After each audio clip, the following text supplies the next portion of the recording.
Hey everybody, welcome back to We Are Podcast. This is We Are Bagu, Season 2, Episode 13, The Devhouse Agency Lost in Paracosm. If this is your first time checking out the podcast network, please head over to your favorite podcast app, Spotify, Stitcher, Podbean, or iTunes, and give We Are Podcast Network a like. And if you get a chance, head over to our social media. All links can be found in the description. You can find us on Facebook, Instagram, and Twitter at /We Are Podcast. And with that said, on to the podcast.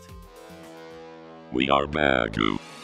Hey everybody, welcome to We Are Bagu, a video game podcast where we talk Atari to Steam and everything in between. I am your host, Doc. Today I am with the amazing, the incredible Jim Welch. Jim, how are you doing today, sir? Wonderful. So good. Thank you for having me on today. Yes, sir. Thank you so much for being one. Jim is the creative director, head of studio for Devhouse, which focuses primarily on AR, VR, and game production. So a little bit of everything. We cover quite a range. Yeah, we're self-funded, right? So that means we kind of get to wear a lot of hats and cover quite a gamut to keep everyone busy.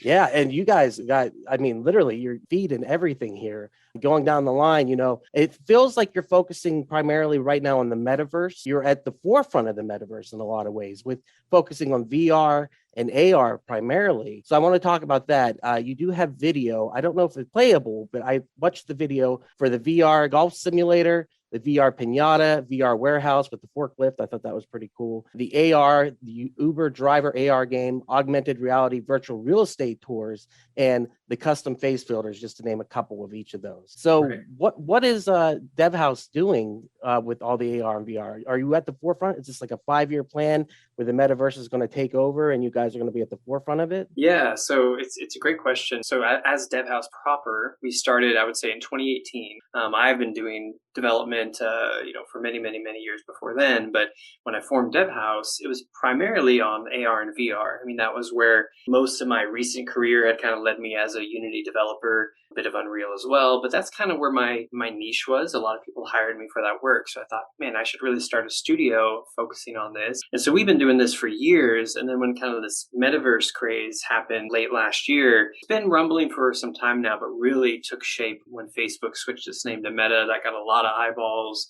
They invested a ton of money into that. So that really shifted the industry dynamic and focus. And so we still kind of do the same work we've been doing. There's been a few other skill sets we've added on, but really we're metaverse developers, which is really kind of another way of saying AR, VR, gaming. There's that addition now of kind of the blockchain. That's kind of another element in metaverse. But yeah, we've been in the space and we continue to be in the space. And so we're in the middle, I guess, of that kind of 5-year plan and like to consider ourselves thought leaders in the space. Yeah, I was watching, especially with the football training simulator. That was the one that was really taking me there. I'm like, this is the future because people are going to want to play Madden in VR eventually. It's going to happen.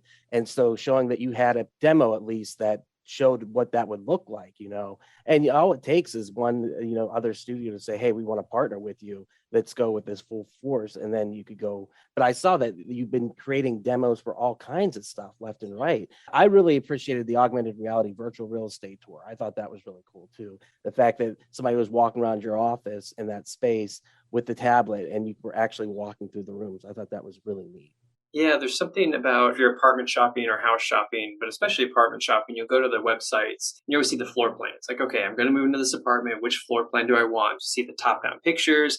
Sometimes they have photos in the actual unit, but if it's like a brand new building, sometimes they don't have those yet. You get some sense. You definitely can make a decision off of those, but having that spatial awareness of like, okay, if I take 5 steps and oh shoot, from the kitchen to the bedroom, that's not enough space. I didn't realize it. Yeah, so you get that with the AR. So there is value there, and being able to swap textures and things are things that game engines can handle, which photo on the internet wouldn't allow you to do as easily. Oh yeah, and it's genius because I always go to the virtual tour because I want to know what I'm looking at. And right now we're apartment shopping, so I was like, this fits perfectly. If I could do this would be amazing. Right. Is there a long-term game that you're working on other than the one we're going to talk about within the VR or the AR? Is there anything that is in the books or you're working on that's kind of under the radar? Yeah. So there's one potential project that I can't talk about, but it's with a game studio that we're hoping to do kind of a VR prototype, which hopefully will turn into a port of their game. So that could be that could be exciting. So looking forward to seeing where that plays out. But we're also doing another internal project in VR, sort of a math learning game, but it's VR and it's shooting a paintball gun. So it's a lot more fun than like just doing kind of arithmetic and, on paper or something. But yeah, so it's pretty cool. It reminds me of when I was a kid and I, kind of get to play the learning game, the computer lab and stuff. And it was kind of a fun way to learn while doing something enjoyable. So we're building that right now, and we're actually working on a trailer. And so we're going to announce that probably before this airs. Like, we're pretty close. Like, I'm hoping the next few days. So yeah, I'll have to pass a link to you if it goes live so you can share that link along. Absolutely. That sounds amazing. I've also played a little bit of Horde, the zombie destruction game on the Android. Fun little game where you just go through. It's a time trial kind of game where you actually become a zombie and then you have to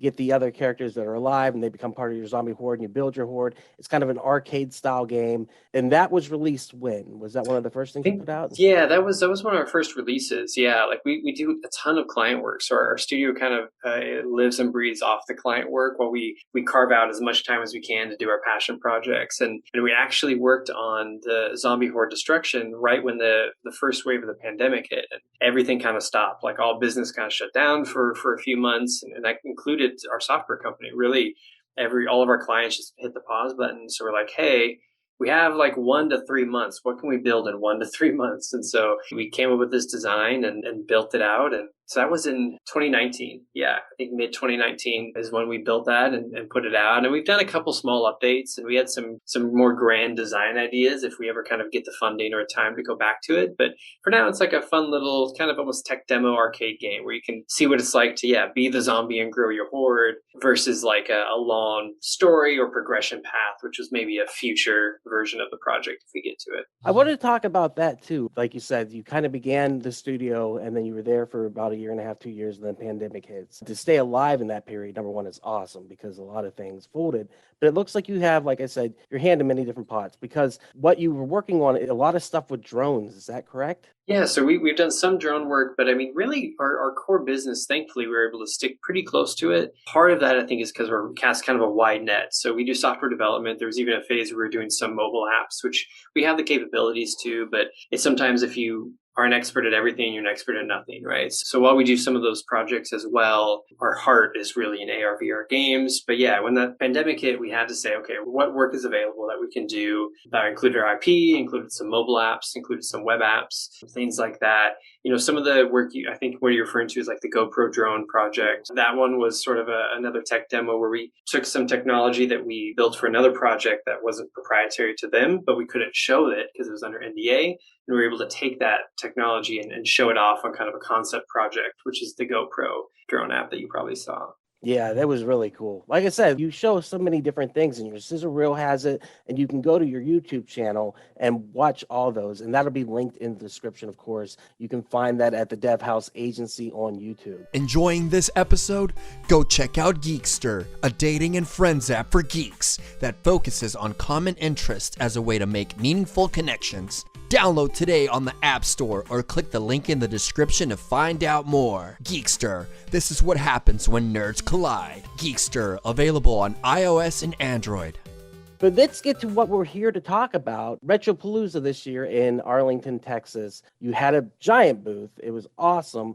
And the stickers were amazing. You were showing off the demo to the game. The game is called Lost in Paracosm. And it's a 3D top-down indie darling adventure game set between the small town of Middlebell and the imagination of a young boy and his friends. What is the game all about? What are we looking at? Yeah, so Lost in Paracosm is fun because this is like a pure passion project. While we are starting to shop for a publisher potentially, there's currently no publisher, there's no client. It's purely a Devhouse creation. So it's a really special project for us. The idea behind it, the seed of it came from kind of dreams as I was a kid, actually. So when I was a kid, I would sometimes have these nightmares. It's like, oh, I go downstairs, my parents are werewolves or something scary, and I run away and it's a super scary dream. And then suddenly maybe I find my friend like while I'm running away from these scary monsters. And then now suddenly the dream is kind of fun and cool and an adventure. And I remember that interesting like dichotomy and juxtaposition of like, okay, something very scary when you're alone becomes an adventure when you're with your friends. And so I wanted to play with that. So with Lost in Paracosm, our main character, Marco, he's often in these situations where he's kind of by himself. And whether it's because he kind of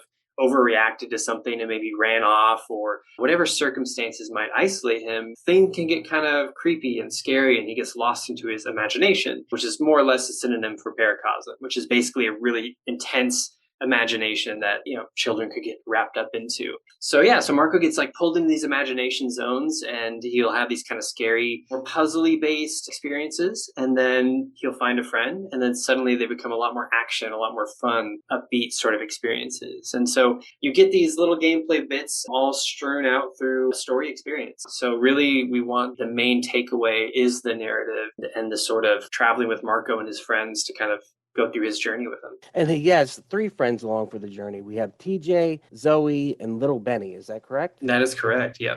And so a little bit more about these characters. I love that the characters are diverse, first of all, that this project has a diverse cast culturally. I thought that was really cool. What about the characters? Is TJ like the best friend, or is Zoe? What are we looking at? So you play as Marco. He's obviously the main character because that's who you play as. Benny is the youngest of the group, so he tends to really like pull to Marco and really want to emulate Marco and just do whatever makes Marco happy. So, Marco often looks out for him, but Benny's sort of the yes man of the group's Marco. Zoe is the smart one. So Zoe, she's always kind of being a little sarcastic. She's just a lot smarter than her friends, and so she sometimes gives them a hard time about it. And TJ is kind of the tough one. He's a little older than Marco, but they kind of go way back, and he ends up being kind of the brawn in the group. So everyone has their own little role to play, and some kind of subtle key positions they get dropped into.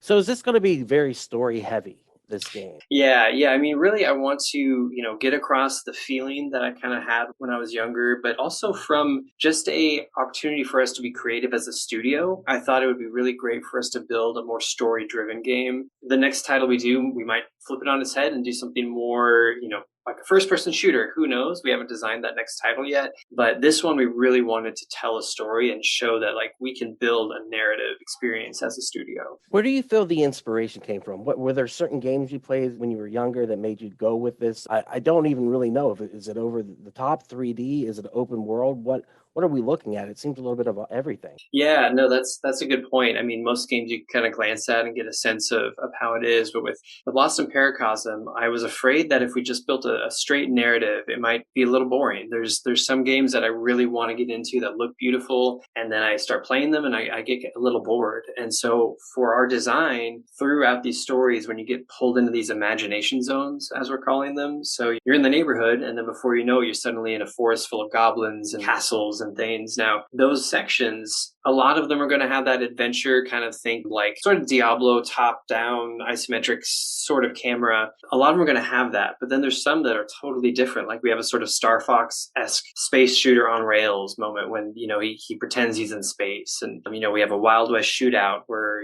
now we're, instead of swinging a sword, we're shooting, a gun off of a train in the Wild West. And so we're really playing with a lot of different genres within Paracosm, where you just get to play with them a little bit, and it makes it a little break of pacing. A little bit of everything, but the closest I would say is a bit of like a top-down adventure style game. So is it kind of like mini games throughout? Is that how you would describe it? Yeah, I would avoid the word mini games. I mean, like that's fair. Like I would say that's an easy way to kind of understand the concept, but they don't feel like mini games in the sense of how those are normally used. It's not like in Final Fantasy VII where you go to the arcade and you play the little mini games. Like that feels like a toy in the game. Like these are central. So to give you an example, like an actual gameplay example, at one point in the story, Marco needs to go find Benny. So he's running through the neighborhood, trying to find where Benny's at.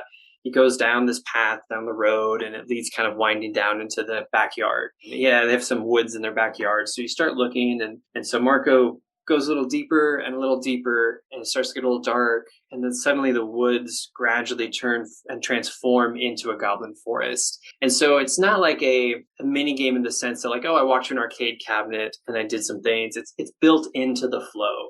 So you really naturally flow into all of these experiences. Yeah, what it looks like to me is like when you say in the description, the ending darling. I love that because it does look like you're going to embody these characters and go on a true adventure throughout. Yes. And the idea of the imagination, the child's imagination, as we get older, that doesn't really go away. I mean, reality sets in, but I still find myself daydreaming all the time. I don't know about you.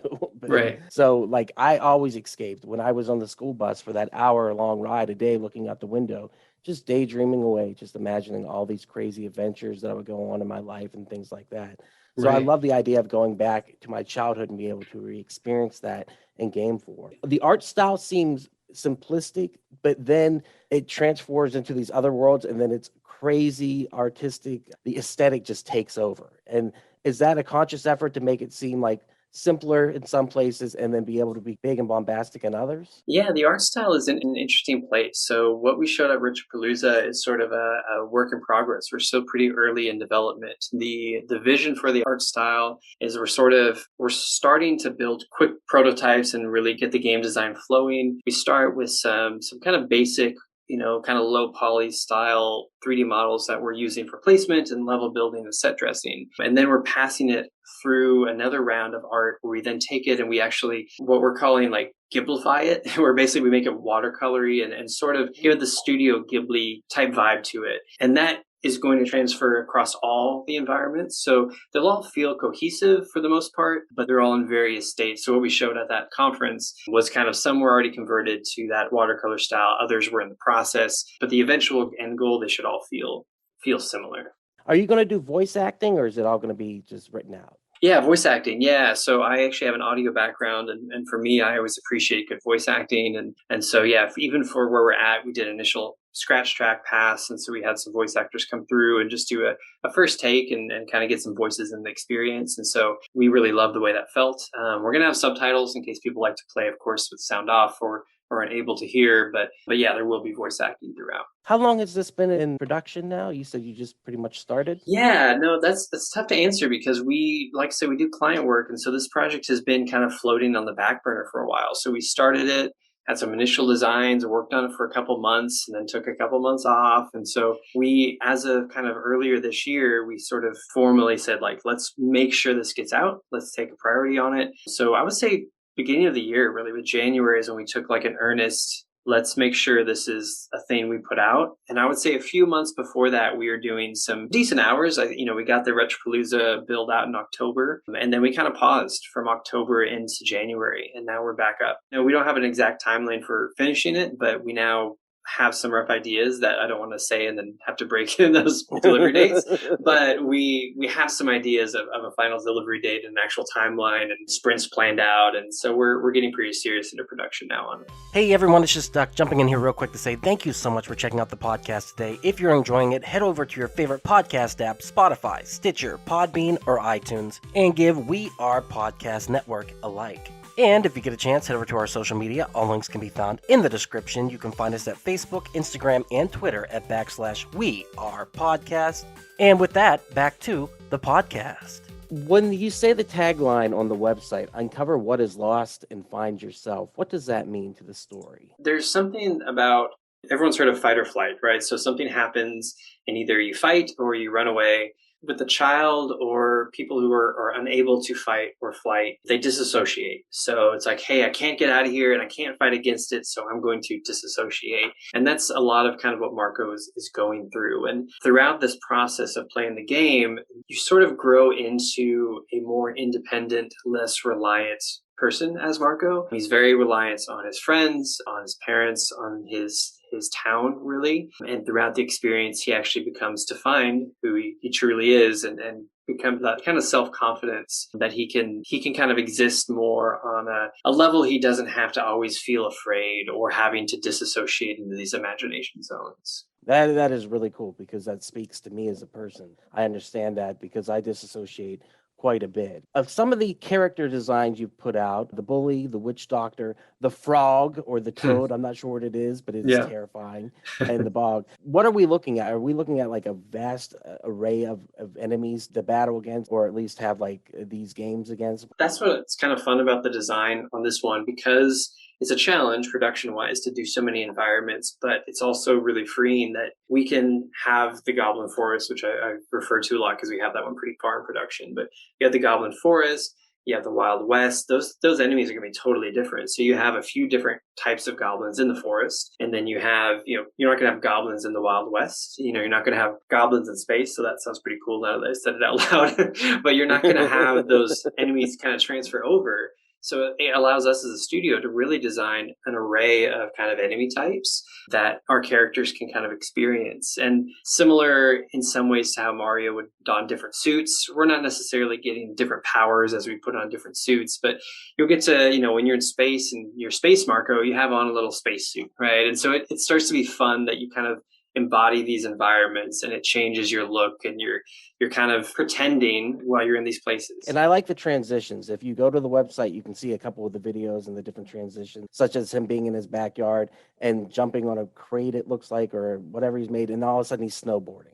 Or he's riding on his bike and his friend goes, "You're going too fast," and then he's on a horse. Or when he walks past the playground, it becomes like a deserted planet or an alien planet. It's really cool the way the transitions are done, and in screen too. I thought that was neat. What is really the process of that? Do you have different people within the company working on different areas, or are you kind of just working on them all together right now? How does that work for development? Our production methodology is basically we're building a rough skeleton of each imagination zone. So, I mentioned the first two, Goblin Forest and Wild West. I think we have 4 total imagination zones that we've already planned production out on. And so we build each one of those as like kind of a compartment. While a team is working on that, a team of typically 2 to 3 people full-time dedicated to that, we have another team that's kind of the overworld team. So, they are focusing on, okay, how do these all connect? So that way someone can build just almost like a Wild West video game using our characters and our tools that we built. But how does that really connect into the rest? They don't need to worry about that because that's what the overworld team does. Like, okay, how do we transition?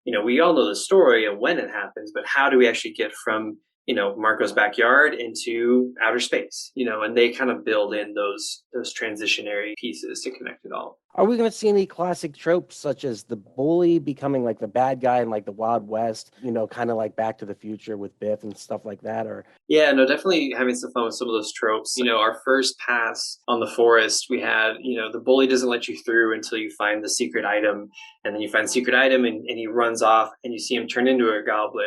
If you look throughout the forest, you can actually find that goblin and he keeps running away from you and you chase him throughout. And yeah, there's definitely reoccurring characters that show up in the imagination and in reality. I mean, you can kind of, as a player, have fun to decide, like, are they really there? Is Marco really imagining everything, or is some of this actually happening right now? And we're having some fun with that.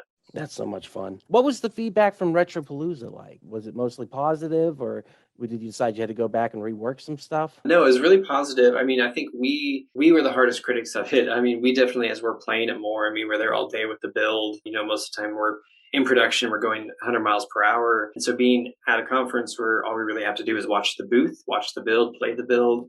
We found a ton of things we wanted to modify. One example was the parents' voice acting was really mean. They were just really mean to Marco. And we're like, why are the parents so mean? Let's re-record these. Let's rework this dialogue and change what they're saying. So we found a lot of stuff like that, and then just got really motivated because people seem to enjoy it and have fun, and definitely things that we weren't doing too. Like we found some people were able to break, like, oh, I didn't know they would want to roll around the background, and try to look for hidden items. It's like, oh, we don't currently really have hidden items. Maybe we should add little things you can find.